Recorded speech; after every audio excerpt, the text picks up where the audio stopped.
Subscribe to LearnCap and hit the bell icon to get notified.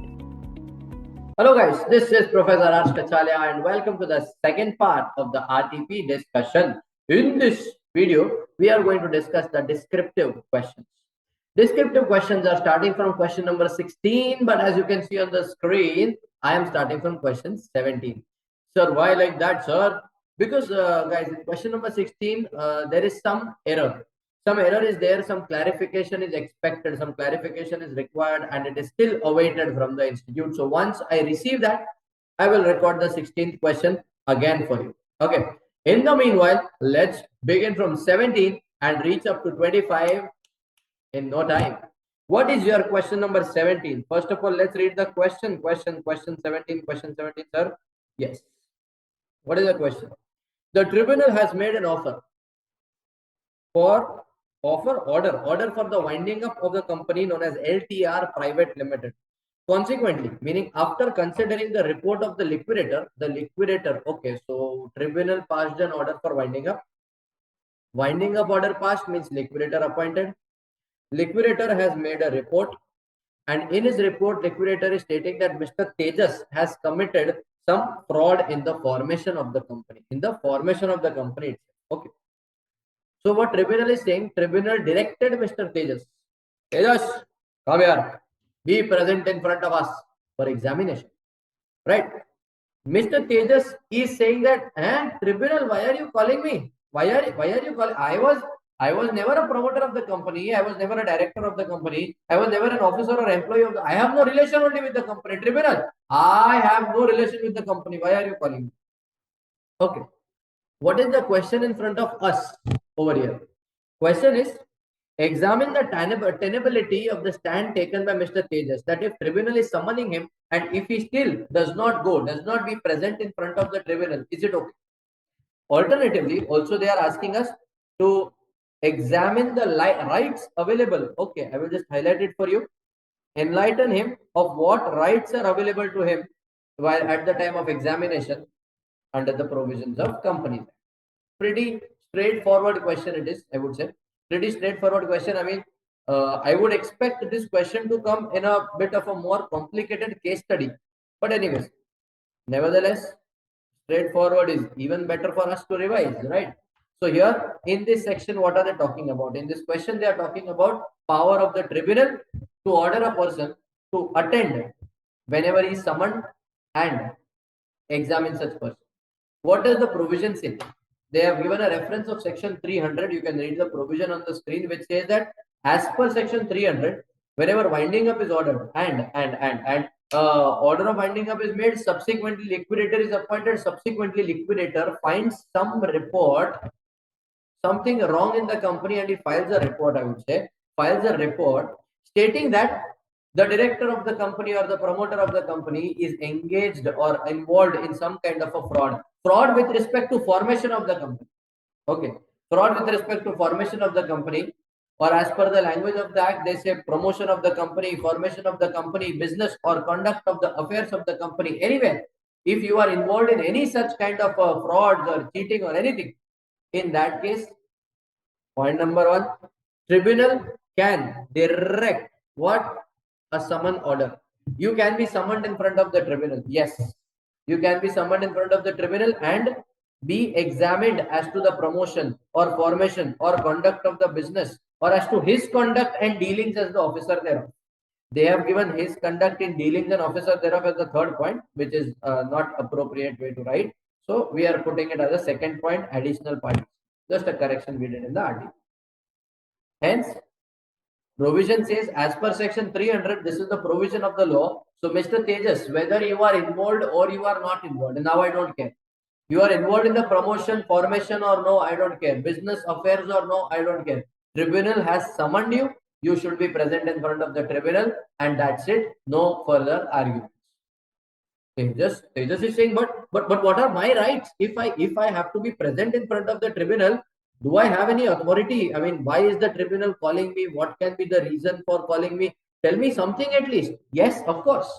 We will enlighten you about your rights available, Mr. Tejas. You have basic two rights. Right number one, you can demand a copy of the report which is filed by the liquidator against you. Liquidator filed a copy to the tribunal saying that you committed a fraud. Demand a copy of that report, but whatever is the cost for the delivery of that copy or whatever has to be paid by you. Do you agree, Mr. Tejas? Are you ready to bear that cost? We will send the copy to you. Point number one. Point number two over here specifies very clearly. What? Point number two specifies that Mr. Tejas also has the power to appoint a CA or a CS or a CMA, what we very easily call CMA, normally called CMA, they write it as a cost accountant, even a legal practitioner.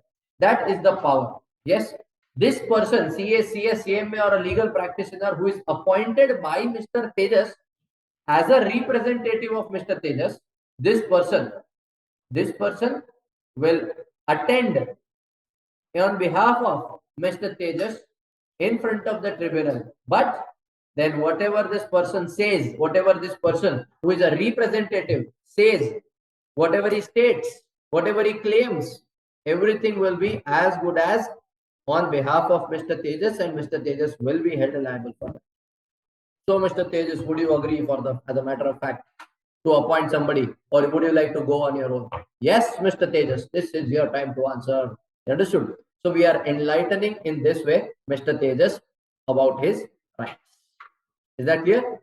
So very simple question from your winding up chapter. Yes, the entire answer is there in front of you also. Alternatively, you have the RTP on the institute's website also. You can download it from there as well. Let's go to the next question, sir. What is the next question about? So the next question over here talks about question number 18. It says Maharaja Limited is a company, and this company has proposed to appoint Mr. Mantri. There is some Mantri over here as the managing director. They are proposing to appoint him as MD for a period of 5 years. Fair enough. MD are appointed for a span of 5 years, so that's good enough. With effect from 1st May 2022. So they are appointing him from 1st May 2022. Okay. Mr. Mantri fulfills the conditions given under Schedule 5 of the Act. Lovely. Superb. No problem. The terms of appointment are salary he will get rupees 1 lakh per month. Okay. Commission may be decided by the commission means profit based commission or remuneration. Commission means profit based commission. Profit based commission. And other perquisites also he will be receiving, plus free housing, medical treatment, leave travel, club membership, accident insurance, gratuity. Wow, lovely. What a life you are having, Mr. Mantri. I envy you. Right? Here they are saying you are the secretary of the said company. You are the secretary of the said company. Okay. And are required to draft a resolution. Sir, I am doing a CA course, sir. I am not a company secretary. Yes or no? That will be the doubt that you might have in your head at this moment when you read this. It's okay. As a secretary of the company, you should know how to draft this notice. Reason I will tell you. Reason is very easy. What you know? Ultimately, as a chartered accountant, auditor, you are going to check whether it is drafted properly or not. So whether it is drafted properly or not, to check that, first of all, you should know how is it supposed to be drafted. Am I right? So yes, let's understand how the drafting is done. Okay. So see, when we talk about drafting, no, there are some basic rules about drafting. Okay. These rules are given in my notes also, in my book also. Entire resolution, how to draft this resolution or any resolution of this type, you can refer to page number 57 if you have in my book. Okay, same thing is given over there. Rule is called drafting. First of all, whenever we draft any resolution, you have to ensure what should be specified in every draft. Okay. First of all, subject should be there. Nature of the resolution should be there, and a name of the passing authority should be there. Okay, clear. So this is your subject is appointment is given. So appointment is given, so you should know appointment of the director is done by passing ordinary resolution in general meeting. Basic thing first of all, correct? But when you are appointing managing director, even OR in BM is required to be passed. Correct? Okay, that is point one. Then you will open the inverted commas and use the words resolved that and resolved whatever is given in the question. So let's see what they have done. Yes. A resolution passed at the meeting of the board of directors. As I said, first of all, you will have a board meeting, board resolution also. After that, it will be approved by shareholders in the general meeting. So here the first meeting is taken. Board meeting of board of directors. Most important thing is here, held at its registered office. This is important. Situated at dash, on dash day, on dash date, at dash time. If it is not given in the question, you are not supposed to write it in your own words over here. Do not write any names. Do not write any address. Do not write any time. Do not write any date. Nothing, nothing, nothing at all you will be writing over here. Absolutely no. Starting with the words resolved that with inverted commas open. Consent of all the directors present at the meeting be and hereby accorded to appoint Mr. Mantri, who is already a managing director of another limited company, and fulfills the conditions as specified in Schedule 5. So first of all, you should know we are talking about section 203, 204, 205. Yes, 2045 functions of the CS. Drafting is one of the function. 203 appointment of KMP. Appointment of KMP, there is a requirement over there. If you are already a chairman or MD, WT at one particular company and willing to get appointed somewhere else, unanimous resolution is required to be passed. So what are they saying? All directors, all directors, all directors. Understand these small things in the answers. Yes, it will make the chapter also interesting for you. It will make the subject also overall very interesting for you. Understood? Apart from that, they are saying the managing director of the company, you want to appoint him for 5 years. So here, if you understand what we are doing, right from here to here. Actually, I would not say here also, till here. We are just copying the question. That's it. You need to understand the first two lines. Resolved that the consent of all the directors of the meeting, all the directors present at the meeting, meaning you have already informed the paper checker that you know which provision is applicable over here. You are very much aware which section of the law is applicable over here. So by this much, you have already specified, you have already made it clear that you are not a puppet who is reading and writing like a parrot. Your intentions are clear. So in the first few lines, starting from here to here, you have to explain what you know, what is actually required. Then it is just copying of the question. Whatever is given in the question for passing resolution, just copy that. And then we will resolve further that as a CS of the company, be and hereby you are authorized to prepare all the legal documents and file with the registrar. File with the registrar all the necessary forms, all the necessary returns to ensure that the appointment is done in a valid manner. Language, you can change a little bit here and there. There is no issue. You don't have to muck up the language. Content should be same. After you give authority to CS, inverted comma should close. That's it. Sign of the board of directors, name of the company, job over, 5 marks in your pocket. 5 marks in your pocket. If I say it may not come for 5 marks though, but still 4 marks minimum, it should come, it will come, and 4 marks are in your pocket. Understood? That's how easy this provision is. Clear? Understood? Okay.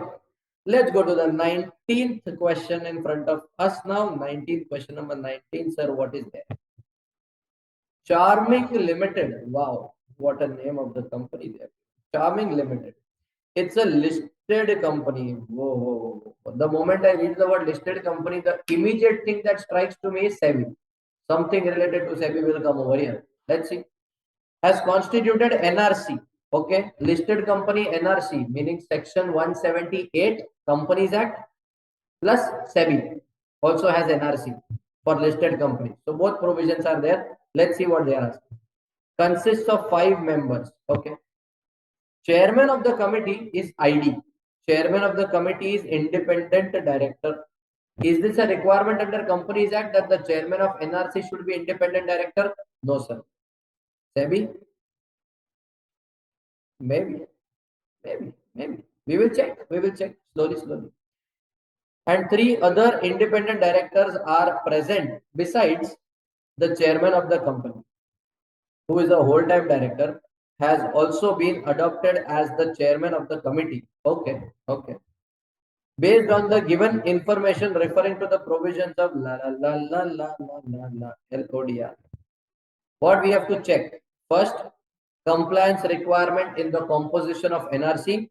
Second, quorum for the meeting of NRC. Let me tell you, those who are not very much updated with the provisions or the amendments, this question is coming in your exam. This is your latest amendment. Understood? This is your latest amendment in your chapter of SEBI LODR. Clear? Hence, it is there in the RTP also, and hence it automatically becomes super, ultra, pro, max, alpha, beta, gamma level important for you. I will show the amendment also to you, and how the composition of this committee is made, that also I will show to you. Let me just scroll it for you.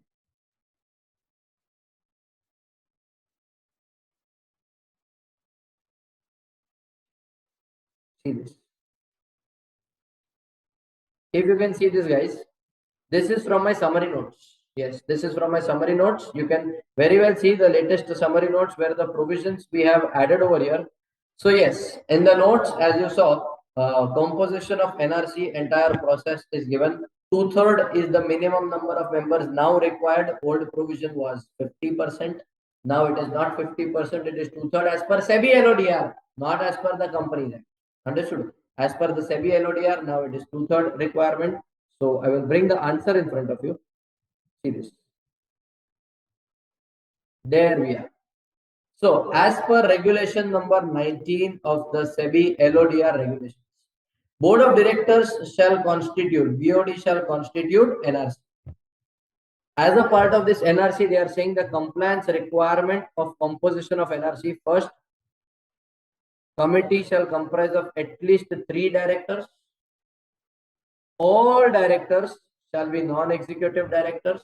Requirement of LODR. At least 2/3. I said.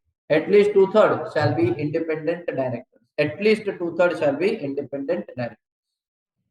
The chairperson of the listed entity, whether is executive or non-executive, may be appointed as a member of NRC. Chairperson may be appointed as a member of NRC, but he will not become a chairperson of the committee.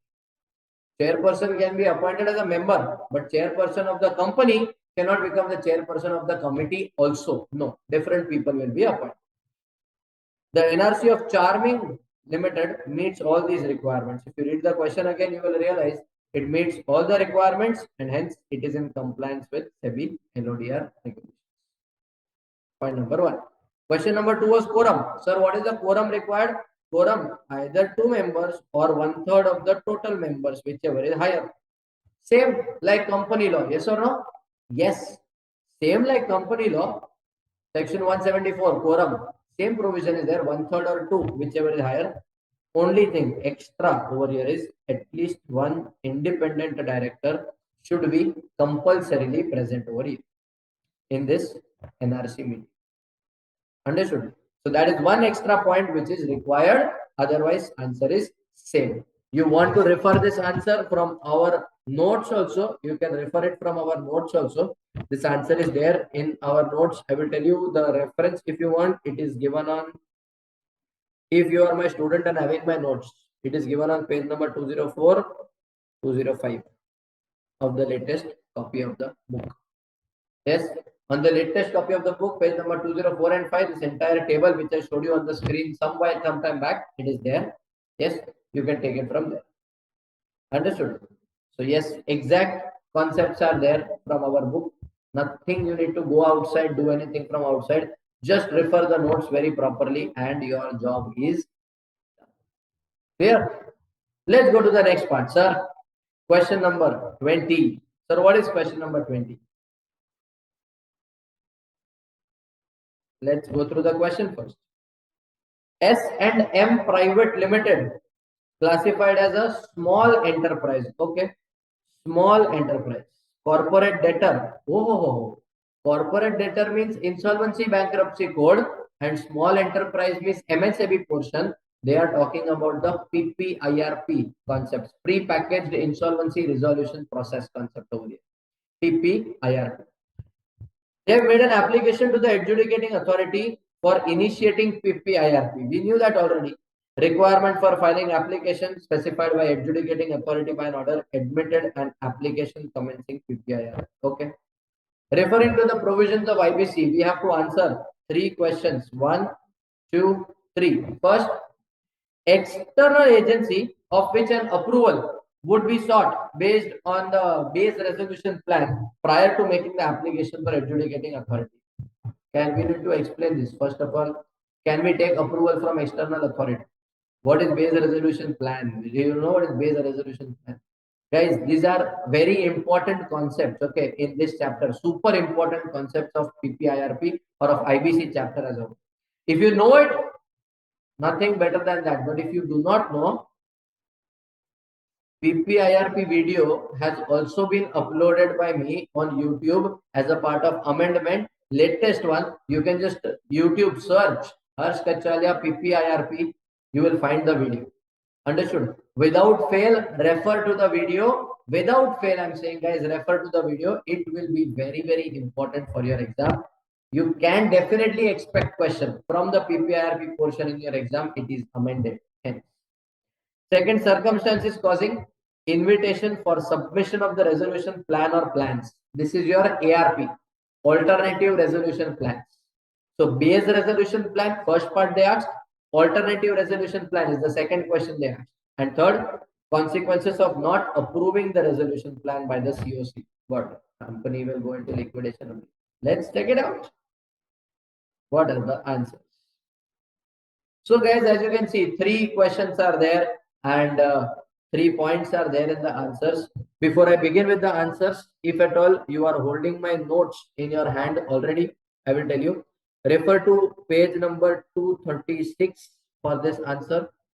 Refer to page number 241 in my book for this answer, and refer to page number 243 in this answer. Of course, I did not make the RTP, but whoever made the RTP has made sure including at least 80% of the answers from my book.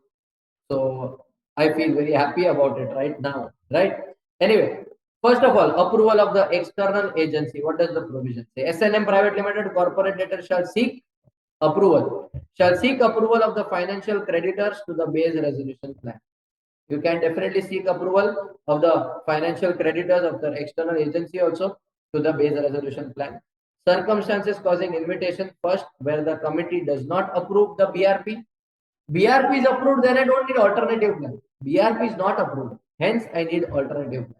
1, 2. Where is it? Base resolution plan impairs any claims owed by the corporate debtor to the operational creditor. Where the base resolution plan which you have made, that is the basic resolution, the first plan which you made, it is impairing the claims which the corporate debtor has to pay to the operational creditors. According to operational creditors, the company has to pay them X amount. According to the base resolution plan, they will be receiving only a part of that X amount, meaning it is going to impair their claim. If it is going to impair their claim, then yes, provision will be applicable. Invitation for alternative plans will be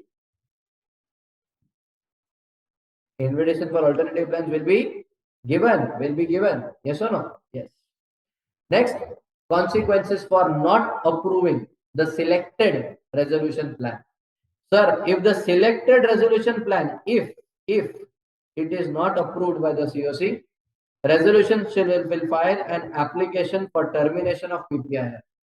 Yes, within 30 days of the date of such application, PPIRP process, entire process will be terminated and it's down the drain. Process terminated means what? Straight away liquidation next time. Clear, understood? So that is your question number 20.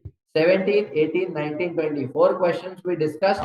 Yes, we are trying to discuss all these questions slowly, gradually, with applicable logic over here. So I hope you are also understanding the provision. Let's go to the next one. Next one talks about regulation number 15 of FEMA, something like that. They are saying in the answers. Why did I read the answers? Let me read the question first. 21. Say point number 20 or question number 21. EDC Computer Hardware Limited received advance payment for export. Advance payment. Point to be noted.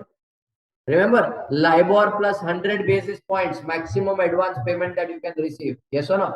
Sorry, maximum, whatever advance payment you have received, on that, if you have to make the payment of interest, how much you can pay? LIBOR rate plus maximum 100 basis points you can pay. 100 basis points means 1%. LIBOR, London Interbank Offer Rate. Okay. Then they are saying, by entering into export agreement within 14 months from the date of receipt of advance payment. First, examine whether it is permissible to receive advance payment. Second, if so, what are the conditions? What are the conditions to be complied in relation to such advance payments? Okay, let us see that. You go to the Foreign Exchange Management, Export of Goods and Services Regulations 2015. Yes, go to the Foreign Exchange Management, Export of Goods and Services Regulations, and over there, you need to go to regulation number 15. In the regulation number 15, you will find an answer to this question. What is it? Where an exporter receives advance payment, maybe with or without interest, from a buyer or any third party outside India, exporter will be under obligation. What? Shipment of the goods should be made within 1 year. Rate of interest does not exceed LIBOR plus 100 basis points. How much? LIBOR plus 100 basis points. And documents covering the shipment will be always routed through the authorized dealer through whom the payment is received. I will show you. Wait. Don't be in a hurry. See this. This is how we have explained the answer. Yes, in the class. Advance payment received through exports. Yes, sir. Exporter received advance payments, maybe with or without interest. What is your obligation? Ensure that shipment is done within 1 year and rate may be LIBOR plus 100 basis points. All the documents must be through authorized dealer. Answer of the institute, answer from my notes. Do you find a difference of any word also over here? No. Why? Because we are also following same thing what the institute has given in the material. We are also following the institute's material only in the class, which makes it not only easy to learn the concept, but also following the language of the institute will help you fetch more marks. Understood? So here it is in front of you. Everything is in front of you. This is the entire FEMA export regulations. All these are FEMA regulations. Different regulations. 17 regulations are there. Everything is there. Right? Again, I will say, if at all you are referring my book, page 162 is the place where this provision has been explained. Page 162. Understood? Entire provision is explained. There is a proviso also given over here. Yes, proviso. You can read it by yourself. Nothing new is there. It is exactly same from what I already showed you. Okay, fine. Say question number 2, which they have asked us. Question number 2, if you remember from the question with respect to exemption. Exporter may receive advance payment with respect to the export agreement, and he can make the shipment be delayed beyond 1 year also. If the agreement so provides, there is no payment, there is no problem over there. In the view of the provisions, ED can receive advance payment, there is no issue. Yes, and he can definitely, if he complies with the conditions, as per the agreement, 14 months is given, that is beyond 1 year, no problem. He can release the shipment beyond 1 year also, that is after 1 year also. Clear? Are you able to understand what am I talking about, or what are we discussing over here? How easy the concepts can be if you understand them with logic. Yes or no? We are left with 3 more. 22, 23 and 24. What are we waiting for? Question number 22. Let's open the question number 22. So what is the question? Can you read the question? Yes. Question says, Healthcare Foundation has submitted an application to the central government for granting prior permission. Oh. Prior permission. Granting prior permission. Sounds more like FCRA, Foreign Contribution Regulations Act. Yes or no? Granting prior permission for the receipt of foreign contribution. Okay, so it is a one-time permission, OTR, one-time registration. The value of the foreign contribution on the date of final disposal of application is rupees 3 crores. Referring to the provisions of FCRA, we have to answer two questions. Namely, first one, can permission for receiving foreign contribution of rupees 3 crores in installments be granted by CG? Does CG have the power to grant this permission? Wow, what a question that is. And second, compliance requirement for obtaining next installment if answer in the first one is affirmative, meaning answer in the first one is affirmative, they are themselves telling you indirectly answer in the first one is going to be affirmative only. Understood? Lovely then, sir. We got our first answer anyway, but let's read the answer which is given to us. Let's make it easier. Permission from CG. Sir, CG they are asking, sir. Sir, what question they are asking? They are asking, sir, CG. CG has the power to grant permission or obviously CG made the law. CG will have the power, yes or no? Provision says, Rule 9A of FCRA. If the value of foreign contribution on the date of disposal of application for obtaining balance over rupees 1 crore, central government may permit the receipt in such installments as it deems. Hence, CG may grant the permission for receiving rupees 3 crores. 3 crore is more than 1 crore. Common sense. Okay, sir. Thank you, sir. Next, sir. Compliance requirement for next installment. You will receive in installments. So next installment, it is further provided in the second and subsequent installment shall be released after submission of proof of utilization of at least 75% of the money received in the previous installment. So money, suppose for example, is received in 3 installments, okay, or in 2 installments. However, first installment received, yes sir, received for X purpose, yes sir, okay, this is the purpose for which it was received. Now I want to receive second installment. No, wait. This purpose for which the first installment was received, has the first installment been utilized completely for the purpose? No, sir, not completely, but it is utilized. It is to an not completely utilized. What are we waiting for? Yes or no? Minimum 75% of the installment should already be utilized. Only then you can go to the second installment. Okay. So next installment you will receive only after utilizing 75% of the first. Healthcare Foundation may get the next installment if this requirement is fulfilled. Simple as that. Easy. Let's go to 23. 23. Mr. Manoj managed to transfer the proceeds of crime to his son in abroad. Contracting state. Okay. His son then converted the proceeds into immovable property. Something sounds like money laundering happening over here. Okay. Transfer proceeds of crime to his son, converted into immovable property. If that property would have been situated in India, it would have been liable for confiscation. Okay. Thank you for the information.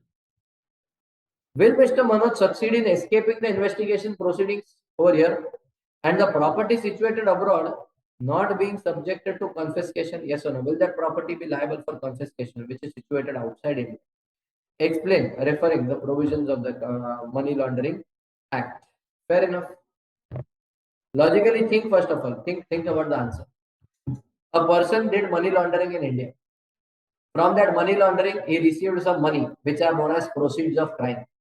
This money he has sent to his son who is staying abroad. His son in abroad has purchased some property over there with that money. This Mr. What was his name? What was the name of this guy, man? Manoj. This Mr. Manoj has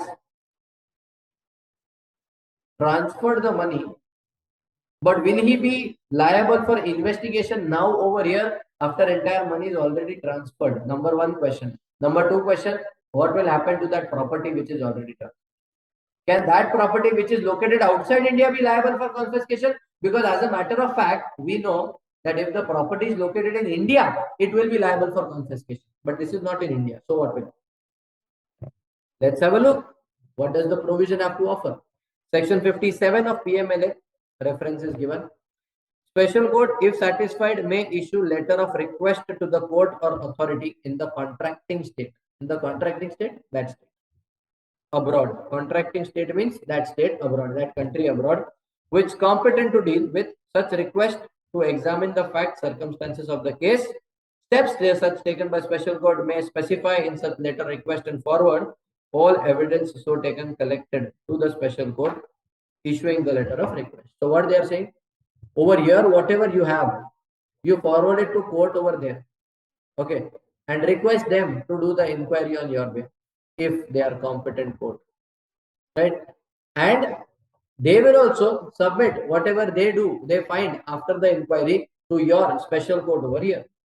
According to section 60, they are saying where a special court has made an order of confiscation, where order of confiscation is made relating to property, such property is suspected to be in a contracting state, special court may, on an application by the director or administrator,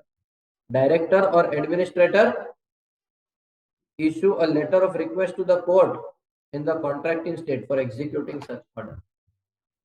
Meaning what? Meaning, if at all it is found that the property is there in the contracting state, in some another state, another country, state means country over here, and an order for confiscation has been made by the special court, then with the help of director of money laundering or the administrator over here, it will be forwarded to the contracting state, that is the country in abroad, and we will make them a request. We cannot give them orders. We will make them a request to execute our order of confiscation, whereby we are requesting them to please confiscate the entire property on our behalf for the time. So Mr. Manoj has transferred the proceeds of his crime in the contracting state. Special court may by order confiscate the property situated abroad and take steps to enforce his order by following the due procedure explained above. So Mr. Manoj will not exceed in escaping the process of investigation. They are understood? See, in this answer, what you need to understand, when you read the question now, as a logical man, as a logical human being, as a logical person, you already know the answer, that if at all anything like this, anything wrong is done, then naturally our government will not stay quiet. Our government will have the power to pass orders over here and request other countries also to cooperate. You know that. Okay. Only thing which you want to understand in this answer is two things. First, how to write what you already know. Second, what is the section number? 57 and 60 are the two section numbers quoted. You may know the section number. You may not know the section number. Do not write wrong section numbers in exam. Okay. But the context has to be perfectly clear, perfectly correct. If that is there, you don't need to bother or worry about anything or anybody. You will get marks for that. Okay. What is 24 then, sir? What is 24? Let's talk about 24 over here. Answer the following in the terms of Arbitration Conciliation Act. Lovely chapter, beautiful chapter, Arbitration Conciliation. First, how important are the ideas of independence and impartiality in arbitration? Independence and impartiality, how important? I will say it is the heart and soul of arbitration. But you cannot write it is the heart and soul of arbitration, right? Okay. Is the arbitrator required to disclose anything to the parties? Question number 1. Second, is membership of the same sports club one of the parties problematic? Meaning, I am the arbitrator, party A, party B under dispute. I am a member of X sports club, party A is also a member of X sports club. Oyo, common sports club, matter of interest, I cannot be appointed as arbitrator. No, man. Sports club will have thousands of members. I am one of them, he is one of them, I may not even know that person. Understood? So this does not result into any problematic situation over here. That's what we feel. We will check the answer. Look. Next, what they are saying, can arbitrator resign on their own account? Of course, yes. Anybody can resign. Resign means I don't want to work. Of course. Do they have to give reasons for their resignation? This is a point to be noted, sir. This is something we should think about. Could an award be challenged on the ground that arbitrator had resigned without giving a proper justification? Arbitrator passed an award and before the implementation of the award he resigned. Can that award be challenged? Yes or no? Interesting question, sir. What should we do for this? Refer the arbitration conciliation chapter from our notes first.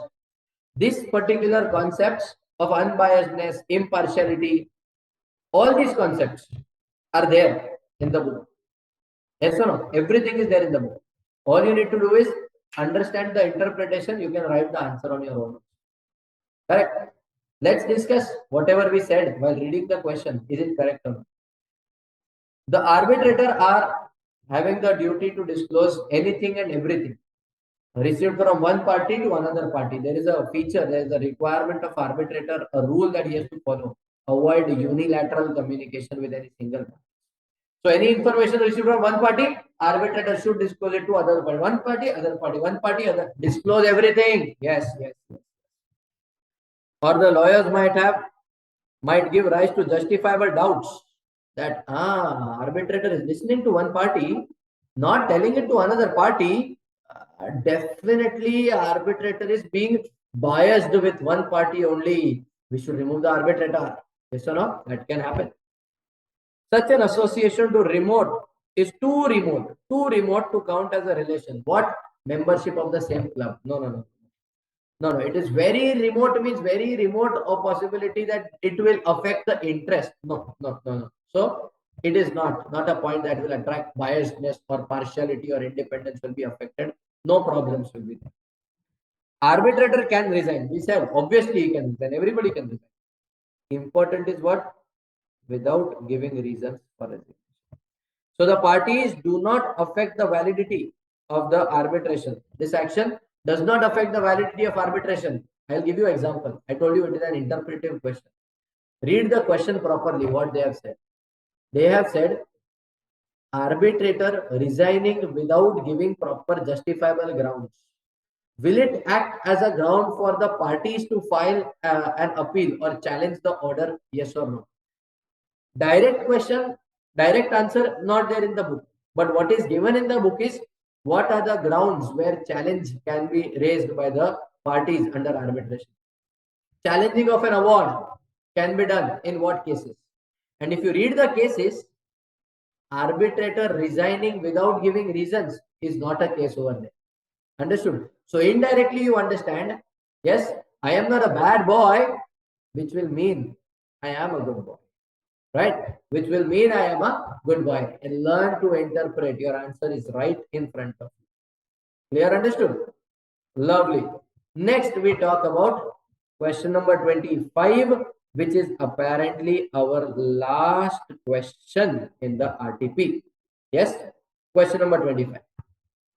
B Pharma Limited is a company registered in India for 5 years. Okay. Since the last 2 years, B Pharma, they are saying, not been carrying any business or operations. Not filed financial statements also. No business operation, no financial statements, no annual accounts, nothing. No significant accounting transaction. Hey, what are you doing? You are not doing any business only. You sound like a dormant. What do you sound like? Dormant company. Yes or no? Section 455. Let's have a look. Considering the current situation, directors of the company are contemplating to apply to the ROC to obtain the status. They want to obtain the status of a dormant company. What we have to advise them? Whether it is eligible to apply to the ROC to get the status of dormant company or not. Okay. What will be your answer if B Pharma Limited is continuing payment of fees to the registrar of companies and payment of fees for rental office accounting records for last 2 financial years? Will your answer change? I don't think so. These are standard payments. Everybody has to. Yes or no? Doesn't mean I am not doing any business transaction. Any business transaction are we doing? No, sir. Will my answer change? Gut feeling says no, sir. Let's understand. I will tell you. If you want to know the exact answer, no? So you can refer to the page 138 of the summary book, or alternatively, I'll give you in the summary book section 455 only act part is given. You can also refer to the main book. Okay, it is available on edujahan.com. It is available on edujahan.com under the free download section.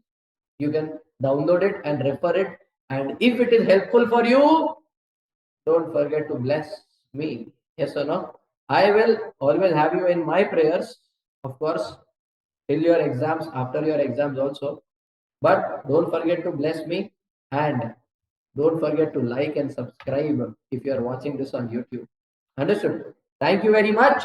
And I am starting on that note with the last section. According to section 455, you already know that. What is the meaning of inactive company or dormant company? Inactive company may make an application to the ROC. So there is no problem.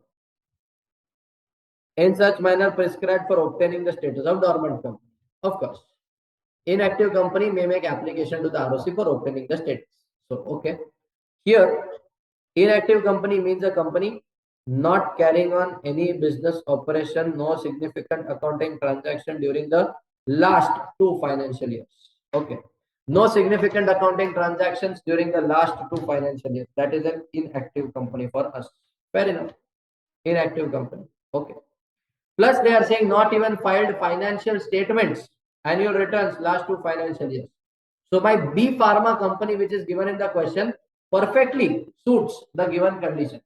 Yes or no? B Pharma, last 2 years, not carrying on business, no financial statements filed, no returns are filed, nothing has been done. Thus, it falls within the definition of inactive company. Yes, it satisfies the conditions of inactive company.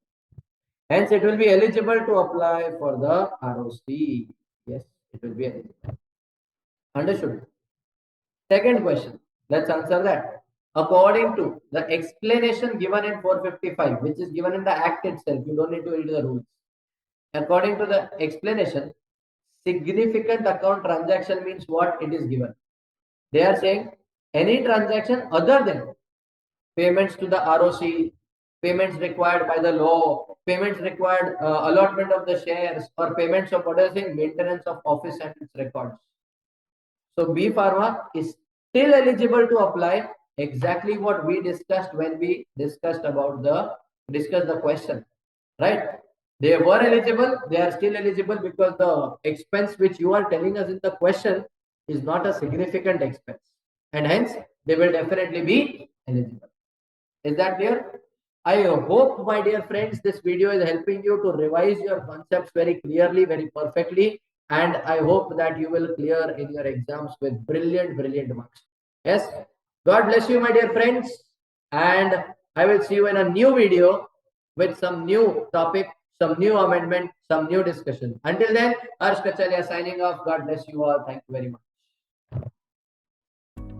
Subscribe to LearnCap and hit the bell icon to get notified.